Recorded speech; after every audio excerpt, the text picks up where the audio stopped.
Hello YouTube, Fox here, and this is my review of Dragon's Race to the Edge, which I found on Netflix. I really love the movies How to Train Your Dragon, and when I found this, I watched the first couple of seasons when it first came out. Then I kind of went on to other shows. I just now finished all 4 seasons of Dragon's Race to the Edge, and it really makes me want to buy the books that this stuff is actually based on. Um, I don't know how they match up. Maybe someone in the comments will let me know.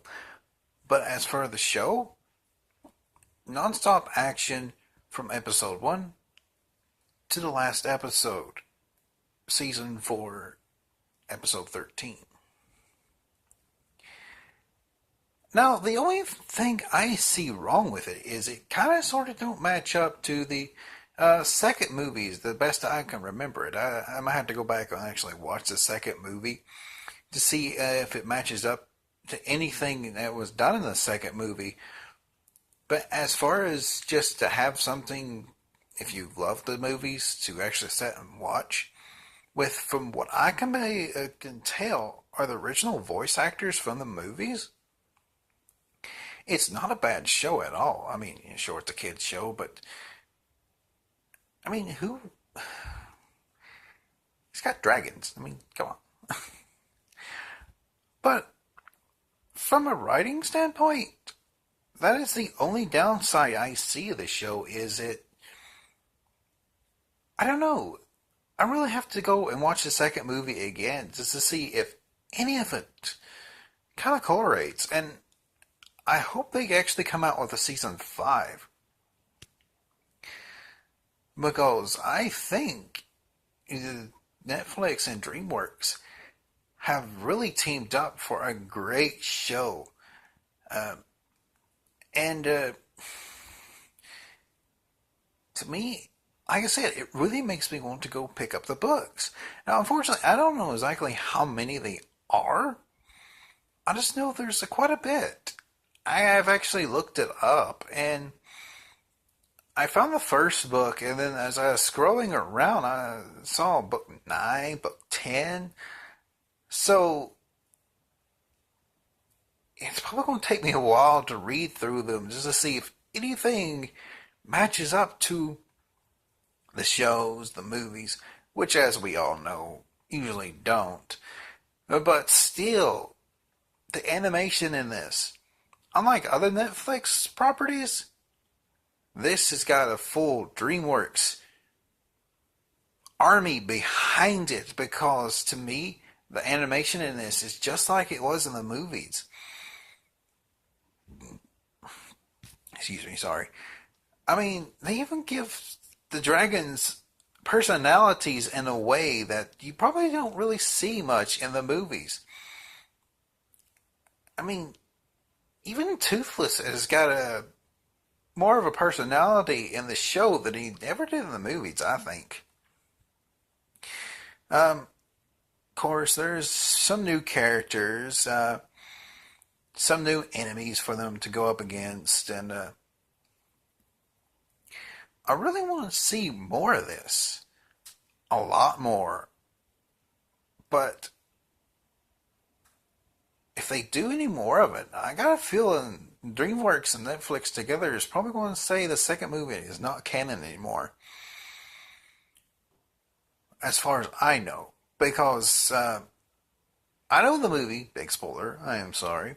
In the second movie, Stoic dies. Well, all through the 4 seasons, Stoic's still around. Voiced by the same actor, by the way. So I don't know exactly how they would pull that off if they do a season 5. Unless they say that this actually takes place after the second movie. Which, to most of my knowledge, which, as I said before, I need to watch this again. Toothless pretty much becomes the Alpha Dragon by defeating the other Alpha Dragon. So, I kind of really want to see what happened afterwards. Because in this one, you start to see Astrid and Hiccup coming very close together. And in fact, the last episode, I actually the last couple of episodes, they kind of foster their love and let it grow. Um, which to me is, I don't know if it matches up to anything in the book or what the writer intended for it to happen. But in the show, it kind of makes sense. Excuse me, sorry. But if you want something to watch, I highly recommend Dragon's Race to the Edge. It starts off a little slow, but once they introduce, spoiler, sorry, the dragon hunters and what they're all about, it starts to pick up a little bit. Although they kind of sort of drop the ball on one character. I'm not sure exactly who it is. He's just a cloaked, almost Arabian-esque person who wanders around.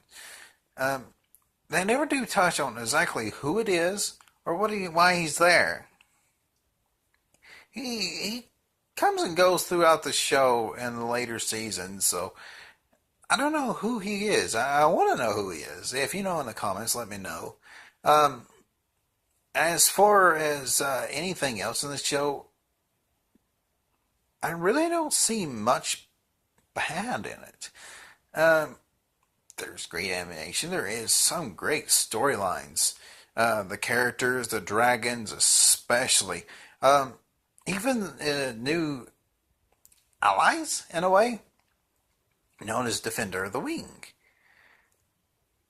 When I first saw these people, the one thing that jumped to my mind is, why are they ninja Vikings? Because their whole getup, their whole armor, their whole aesthetic reminds me of a bad ninja because they wear black.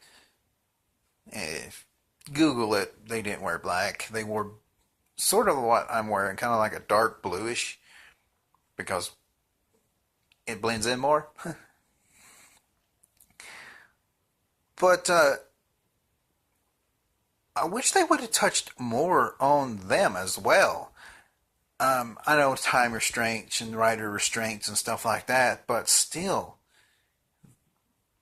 awesome storyline with them. Um, in a way, their queen kind of reminds me of a Germanic person. Uh, I don't know why. I really don't. But highly recommended. Great storyline. The only bad thing I see is it not really matching up to what the movies or the books. And again, I'm going to try saving up to actually buy the books and read them. But maybe someone in the comments will know more about this show and the books than I do because I've just watched the show. So, kind of a likeness, if you will, if you see this review, on what was said in the books, what happened in the books. I mean, I don't care for spoilers. I mean, I'm going to read the books anyway, eventually. And I'm not. There are some things I don't like spoilers for, Game of Thrones for one. But this, I really want to know more. And this is what this show has left me with. I want to know more. A lot more. But I was going to post a review on Hello Hello, a BBC show that I found on Netflix. And I'll tell you the truth, it is just too crazy to actually attempt to review. If you want to watch it, it's on Netflix. It's 9 seasons, and you better get a flowchart out because you will start to lose your mind on what has happened to the painting of the fallen Madonna. And it's a trip, let me tell you. But Fox here, and let me know what you think. Let me know what you find out, and comment below, and, well, I'll see you later.